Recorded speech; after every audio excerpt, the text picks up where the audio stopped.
Welcome in, welcome in. It's the Rush Lindell Show, and I've got a fresh forecast that's going to ruin somebody's Tuesday. Only somebody's? Fine, half the country's. DDHQ just dropped their 2026 midterm numbers, and Reagan, the House, is looking blue again. Favored, Rush, not decided. There's a difference, and we're going to talk about it. Fair, but the Senate, that's the real fight. 50-50, and JD Vance sitting there as the tiebreaker.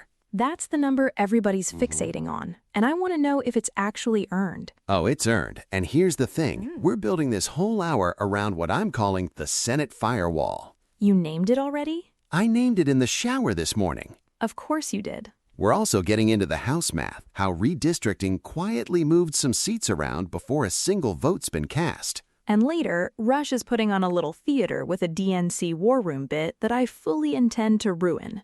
And we're keeping an eye on Trump's approval trend against the generic ballot cushion, too. Which is shrinking, for the record. She always does. But first, this hour is brought to you by Lear Capital, America's precious metals leader since 1997. Good partner to have around when the polling gets shaky. So grab your coffee, settle in. We've got Congress, we've got the Firewall, and we've got Reagan trying to keep me honest. Somebody has to. Let's start where it all begins, the forecast that's got both parties talking.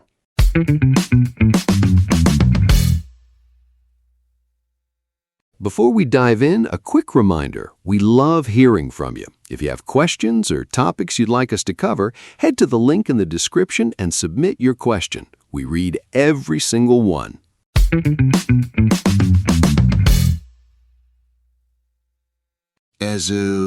Reagan, the Senate Firewall thread we've been running all cycle just got a plot twist. Oh no, what kind of twist? DDHQ dropped their first full 2026 forecast, and they're giving Democrats a 61% shot at flipping the House, 226 to 209. 61? That's not a coin flip, that's a lean. Haha, and here's my favorite part. The Senate stays 50-50. Republicans favored 57%, which means the tiebreaker's sitting right there in the vice president's chair. So Vance becomes the human firewall. I was going to say 51st vote Vance, but sure, we'll workshop it. Workshop away, but Rush, 57% is not a mandate. That's basically a Tuesday coin flip with a slight lean. It's the number DDHQ published. I'm not spinning it. I'm not saying you are. I'm saying don't treat 57 like it's 95. People hear a probability and hear a promise. Fair, but walk with me. The generic ballot's the real tell here. It is. Democrats were up 7 points back in May. And now? Down to roughly 3.5, maybe 4. That's the whole margin evaporating in real time.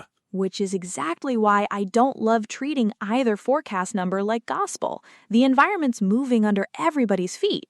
But here's what gets me. Democrats need almost nothing to flip this House, a handful of seats, and yet the odds aren't a landslide. Right, which tells you something's propping the GOP up that the seat math alone doesn't explain. So what's the safety net nobody on cable's talking about?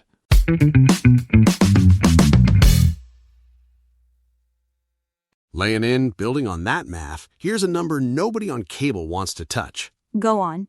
DDHQ's forecast says mid-decade redistricting netted Republicans roughly 5 extra House seats. 5, just from redrawn lines. So 5 seats before a single vote's cast. Exactly. Democrats technically need 3 seats to flip that 220-215 edge, but factor in the new maps and the real target's closer to 8. So the flip probabilities quietly padded by geography, not persuasion. I call it the insurance policy. Nobody sells it, nobody advertises it, but it's sitting in every Republican's glove box. Cute, but you're stacking 2 different variables like they're one. Which variables? Redistricting's fixed lines. Some of this Democratic favorability could just be Trump's approval number shifting, not the maps. Come on. No, hold on. If his numbers tick up before November, does the forecast even hold the same way? Fair. The maps don't move, the mood might. Right, separate them. Redistricting's the floor, approval's the wind. The floor's still 8 feet high. That's a real climb, even with good wind. Structural doesn't mean impossible, just harder. And that's the trick. 3 on paper, 8 in practice. Wow. A very different headline than the one everyone's running with. Nobody wants to say the game's rigged by geometry, not just politics. Geometry doesn't get invited on the Sunday shows, Speaking of structural fights, there's a bigger one brewing in the Senate. where the map's a whole different animal.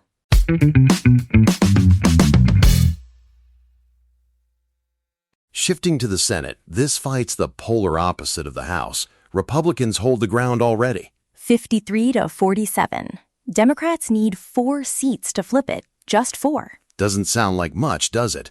But DDHQ says the whole battle comes down to 8 specific races. Name them. Maine, North Carolina, Ohio, Alaska, Iowa, Texas, Michigan, Georgia. 8 states holding up one wall. And that wall's only as strong as its weakest brick. Here's what should worry every Republican strategist tonight. These races aren't running on separate tracks. Explain that. DDHQ analyst Jeffrey Skelly put it plainly. These outcomes are correlated, not independent. Translation for the folks driving home. If the national mood shifts, it doesn't flip one race, it moves 3, 4, 5 at once. And picture one hallway, Reagan. Kick the front door open and the rest swing wide behind it. Skelly's point is that one current runs under every single race at once. Which is exactly why I'm calling this whole map the Firewall. 53 seats sounds solid. It's one bad news cycle from folding like a cheap lawn chair. I'll grant the correlation point. That's legitimate. But one bad news cycle is doing a lot of work in that sentence. Is it? Watch what happens if unemployment ticks up in Ohio and Michigan the same month. Sure, shared economic conditions move correlated states together. That's just math nobody wants to say out loud in Senate leadership meetings. Which is exactly why I'm saying it. Somebody's got to. So, of those 8, 3 are doing the heaviest lifting in DDHQ's own numbers. 3 races, 1 firewall. And Reagan, that's where this gets uncomfortable for the GOP. Wow.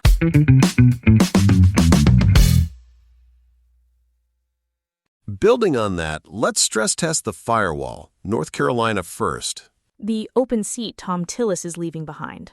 Right. According to DDHQ's forecast, Republicans have just a 28% chance of holding it. Cooper's led Michael Whatley in every single public poll this cycle. Every poll, that's a real pattern. A pattern that's basically writing Whatley's obituary before Election Day. I'm calling this one Cooper's coronation. Cute. Now let's go to Alaska, because that one's stranger. Oh, Alaska. Mary Peltola versus Dan Sullivan. Trump won that state by double digits. And yet? And yet, DDHQ has Peltola at a 44% shot at unseating him. 44, in a state that read. That tells you either Sullivan's got a real problem or Peltola's just that good at outrunning the top of the ticket. Both. She did it in 2022 with ranked choice. Now she's doing it again. Third one, Texas. Texas is the chaos race.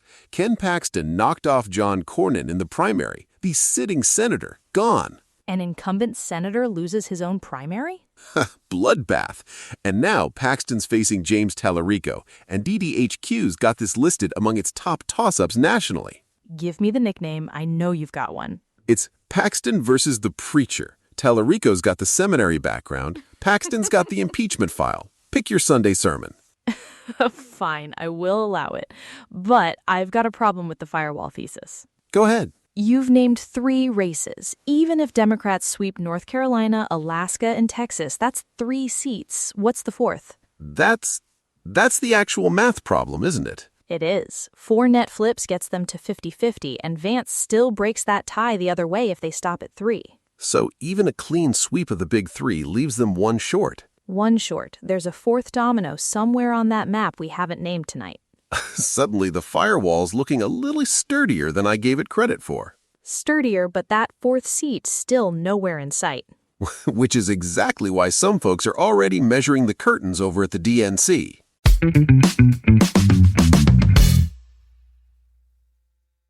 Speaking of spin, picture this. Somewhere in D.C., there's a war room. Oh no, you're doing the voice. Team, we've got a 40% shot at full control. That's a mandate. A 40% mandate. Bold. Tell the donors it's a landslide. Tell the base it's destiny. To be fair, Republicans run the same play when they're ahead. Completely. Flip the number, same script. 57% Senate odds, basically sworn in. Whoever's up treats the number like scripture. Whoever's down treats it like noise. That's the whole game. It's really just cable news treating a percentage like prophecy. 40% isn't a mandate, it's a probability with a bad publicist. A bad publicist. Stealing that. Keep it. Somebody tell the war room math doesn't care about morale. And on that note, let's talk about the number that might actually move it all. The one nobody in that room wants to look at.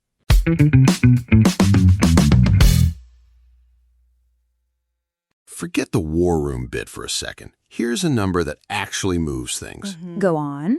DDHQ's own polling average has Trump's approval up to 42.5%, near 40 since March. Small bump, but small bumps matter in a midterm year. Exactly why it matters, Reagan. Every point he climbs, the Democratic tailwind shrinks a little more. And the DDHQ forecast flags exactly that risk. If the generic ballot lead falls to around D plus 2.5, the House stops being favored Democrat and turns into a flat coin flip. Razor's edge. It is.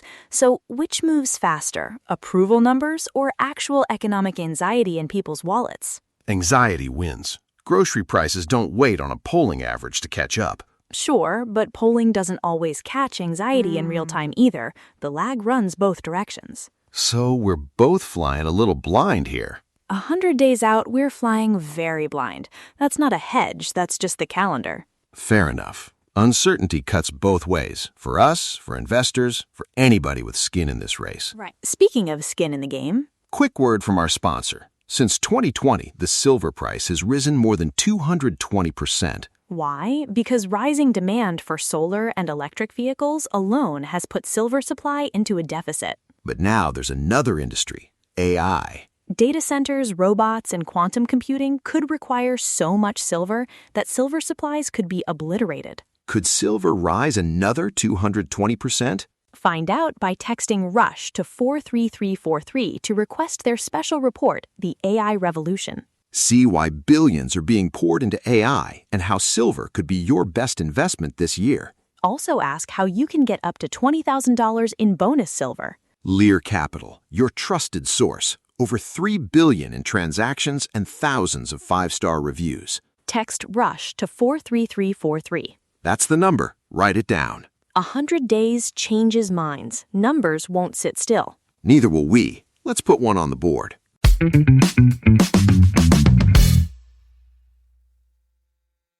Building on that firewall talk, time to put a number on the board. Go on then. 2. I say Democrats flip 2 of the 8 seats DDHQ flagged, enough to make the map close, not enough to break the wall. Which 2? North Carolina and one shocker I'm not naming yet. Save it for next week. Building suspense. Classic. That's the job. Okay, my caveat, and it's a real one. 100 plus days is a full news cycle, a jobs report, maybe 2. Fundraising numbers alone could flip 3 of these races before Labor Day. Sure, but conviction beats waiting around. Conviction's fine, just don't confuse it with certainty. Noted, Professor. So here's the deal. We keep the Senate firewall thread alive. Every polling update, every fundraising filing, we come back to these 8 races. Same scorecard every week until somebody's wall actually cracks. Agreed. Right. Mark it down. Rush says 2 flips. I say the range stays wide open. And in 100 days, one of us gets to say, I told you so. We'll see whose firewall's still standing.